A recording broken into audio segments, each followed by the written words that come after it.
पती आणि पत्नीच्या नात्याला काळीमा फासणारी घटना नागपूर जिल्ह्यातून समोर आली आहे। चारित्र्यावर संशय असल्याने पतीने पत्नीची गळा दाबून हत्या केल्याची घटना नागपूर जिल्ह्यातील विभापूर तालुक्यात उघडकीस आली। पोलिसांनी आरोपी पतीला अटक केली आहे। तर पैशासाठी आपल्या मुलीची हत्या केल्याचा आरोप मुलीचे वडील नामदेव ठाटकर यांनी केलाय। दुर्गा प्रमोद वावरे वय वर्ष 32 असं मृतक महिलेचं नाव आहे। तर प्रमोद कुसन वावरे वय वर्ष 40 असं आरोपी पतीचं नाव आहे। मिळालेल्या माहितीनुसार दुर्गाचा पती प्रमोद तिच्या चारित्र्यावर संशय घेत होता। या कारणावरून त्यांच्यामध्ये अनेकदा भांडणेही होत होती। प्रमोद तिला नेहमी मारहाण करायचा।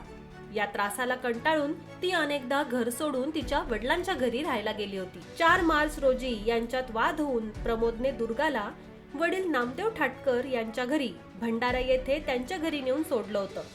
तेव्हापासून ती वडिलांच्या घरी होती। त्यानंतर मंगळवारी 13 मार्चला दुर्गा आपल्या सासरी विभापूरला परत आली। मात्र पती प्रमोद आणि तिच्या सासू सासऱ्यांनी दुर्गाला घरी परत घेण्यास नकार देत तिला मारहाण केली।